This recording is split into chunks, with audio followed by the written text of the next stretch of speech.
Hello बच्चों, मैं आपका मेंटर अंशु मंडल आज लेके आया हूँ balancing the following chemical equations को कैसे बैलेंस करना। बहुत ही इंपॉर्टेंट क्लास 10th का टॉपिक है और हर एग्जाम में आता ही है। इसको हम लोग देखेंगे कोएफिशिएंट मेथड से। कैसे? जो भी पहला रिएक्टेंट साइड है उसको ए मानेंगे, सेकंड बी, थर्ड वाली को सी और इसको मान लेंगे डी।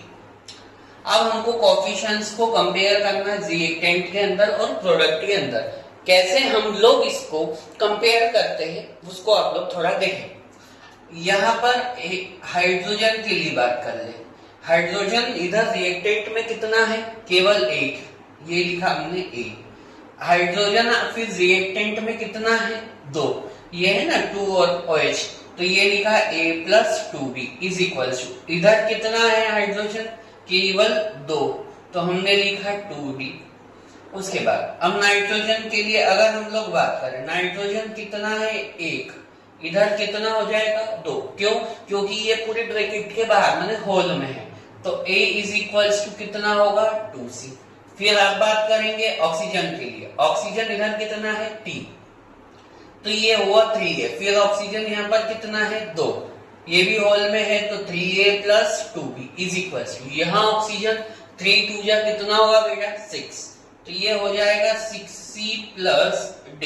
यहाँ ऑक्सीजन अकेला है ना, इसलिए हाइड्रोजन नाइट्रोजन हो गया, ऑक्सीजन हो गया। अब कौन बचा है आपके पास में? इधर कैल्शियम बचा है। कौन बचा है? कैल्शियम। यहाँ कैल्शियम कितना है? 1, इधर कैल्शियम भी कितना है? 1, तो B इज इक्वल टू कितना हुआ आपके पास में? C। अब ये जो आपने इक्वेशंस फॉर्मेट जो बनाया है, इसमें आप किसी भी एक वैल्यू को मान से क्या मान सकते हैं बेटा? 1 मान सकते हैं। मैंने लिखा let C is equal to कितना मान लिया? 1, तो C की वैल्यू अगर 1 आती है, C की वैल्यू 1, तो क्या आप इस बात से सहमत है कि यहाँ पर A की जो वैल्यू आएगी वो 2 आ जाएगी? क्यों? C की जगह रखा 1, 2 1 जा 2, तो A की वैल्यू 2, C की वैल्यू 1। यहाँ पर अगर C 1 है तो क्या B की वैल्यू भी 1 आएगी? बताइए आप लोग। तो A पता, B पता, C पता। अब आप लोगों को क्या नहीं पता? D नहीं पता। तो पहली इक्वेशन जी जो है A plus 2B is equal to 2D। A की जगह हमने रखा 2, B की जगह 1 और D तो निकालना है। 2 प्लस 2 कितना होता है? 4, तो कितना हो जाएगा? ये 4/2 इज इक्वल टू D, तो D इज इक्वल टू भी कितना आया बेटा? 2। आपके पास चारों वैल्यूज पता चल गई। जो आपने कोएफिशिएंट यहाँ पर अज्यूम किए थे उनकी जगह हम क्या रखेंगे? वैल्यू पुट करेंगे। देखिए A की वैल्यू कितनी है? 2, तो ये लिखा है 2HNO3 प्लस B की जगह कितना लिखा? 1, तो 1 लिखे या नहीं लिखे बात एक ही है। ये क्या है? Calcium hydroxide. C की वैल्यू कितनी है? 1 हमने जो अज्यूम की थी। Calcium NO3 twice plus D कितना है? 2, तो ये हो गया 2H2O। तो इस तरीके से हम किसी भी इक्वेशन को बैलेंस कर सकते हैं। आई होप कि आपको ये चीज समझ आई होगी। हम लोग देखेंगे इक्वेशन सेकंड। इक्वेशन सेकंड क्या है हमारे पास में? हमने लिखा NaOH plus H2SO4 out of Na2SO4 plus ये लिखा H2। वही जैसा फर्स्ट में किया था सेकंड में भी वही काम होगा। कोएफिशिएंट मान लेंगे A B C D। Coefficients को आप लोग क्या करेंगे? कंपेयर। A कौन है पहले? सोडियम, तो पहले हम लिखेंगे सोडियम के लिए यहाँ कितना है? A, इधर सोडियम कितना है? 2, तो ये होगा 2C। तो कोएफिशिएंट्स को जनरली कंपेयर करना। फिर हम बात करेंगे ऑक्सीजन। यहाँ ऑक्सीजन कितना है? 1, रिएक्टेंट में ऑक्सीजन इधर कितना आया? 4, तो A plus 4B is equal to oxygen यहाँ भी कितना है? 4, तो हो गया 4C। यहाँ कितना है? 1, तो ये हुआ D। सोडियम हो गया, ऑक्सीजन हो गया, कौन बचा? हाइड्रोजन। यहाँ कितना है? 1, यहाँ कितना है? 2, इज इक्वल्स टू, हाइड्रोजन इसमें तो नहीं है, इधर कितना है 2d। क्या आपको मेरी बात समझ में आ रही है? ऑक्सीजन की बात हो गई, सोडियम की हो गई, हाइड्रोजन, कौन बचा है? सल्फर। तो सल्फर इधर कितना है? एस, एक है, इज इक्वल्स टू इधर भी कितना है? एक।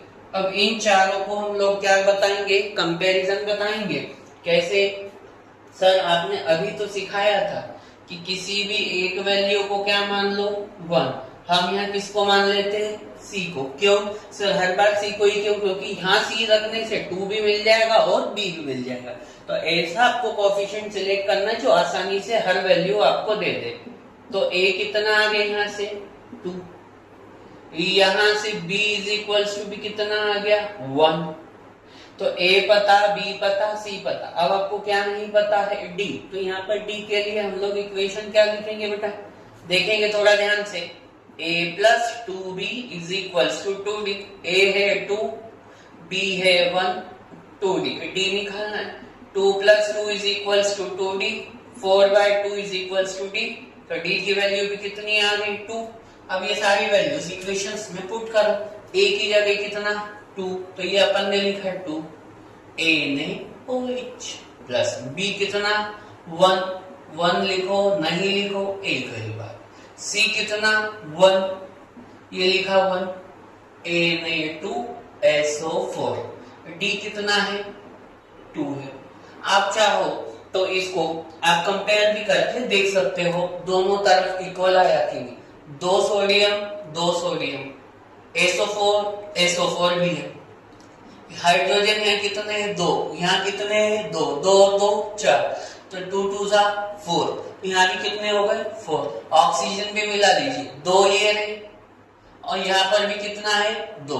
तो इस तरीके से हम कोएफिशिएंट्स को कंपेयर करके इक्वेशंस को क्या बता सकते हैं? बैलेंस बता सकते हैं। थर्ड इक्वेशंस देखेंगे। थर्ड इक्वेशन क्या है हमारे पास में? NaCl plus AgNO3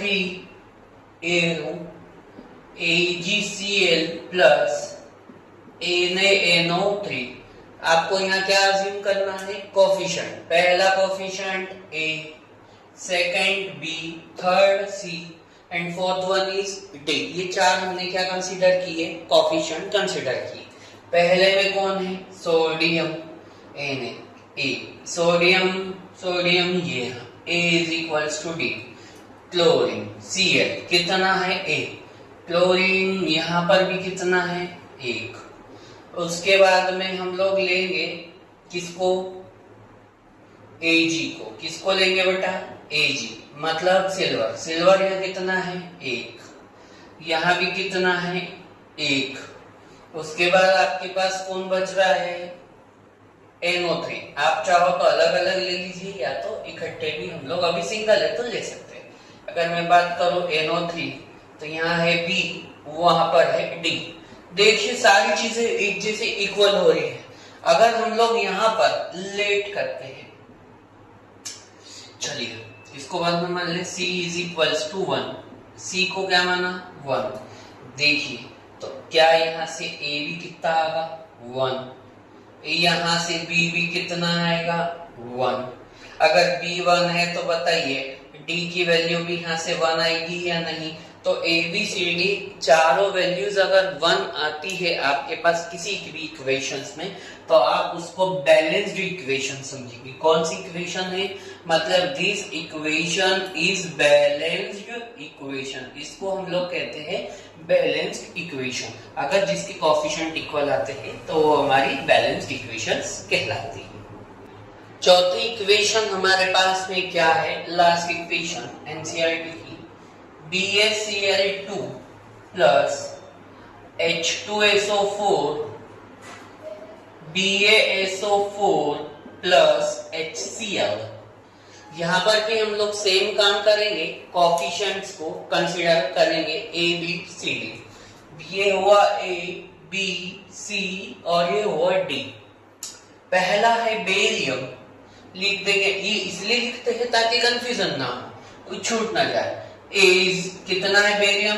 1। इधर भी कितना? 1। फिर है क्लोरीन Cl2, यहाँ कितना है? ए के पास में 2 है, क्लोरीन यहाँ कितना है 1, तो ये लिखा डी। उसके बाद कौन बचा, हाइड्रोजन, यहाँ कितना है 2b। हाइड्रोजन केवल कितना है बेटा, एक ही है डी। अब कौन बचा है आपके पास, वही अभी बताया था ना एस, जिसे NO3 डायरेक्ट लिया था, हम यहाँ पे SO4 भी ले सकते हैं। तो SO4 कितना है 1, उधर भी कितना है 1, वही let C is equals to 1। देखिए आप किसी भी कोफिशिएंट को ले सकते हैं, लेकिन जो इजी है हमको 1 C को मानना इजी लगता है, इसलिए C की जगह 1, तो A की भी कितनी आ गई 1। बहुत ध्यान से देखो, A भी 1 C भी 1। अच्छा यहां से देखो क्या होगा, C की जगह 1 रखेंगे तो B की वैल्यू भी कितनी आ गई 1, कितनी आ गई B की भी 1। ये देखिए अगर B की 1 है तो यहां पर बहुत ध्यान से देखो 2 into 1 is equals to D, तो D कितना निकला 2। ABCD सारी वैल्यूज हमारे पास निकल गई। अगर ये सारी निकल गई है तो हम इसको आसानी से रख देते हैं। देखो ABC की जगह कुछ नहीं रखना है, मतलब इक्वेशन सेम टू सेम, इसमें आपको कुछ लिखने की जरूरत नहीं पड़ेगी, बेरियम सल्फेट। लेकिन D की वैल्यू कितनी है 2, तो हम यहाँ लिखेंगे 2HCl। ये हमारी कहलाएगी बैलेंस इक्वेशन। आई होप कि आपको ये वाला वीडियो समझ में आया होगा, बैलेंसिंग कैसे की जाती है। Thank you.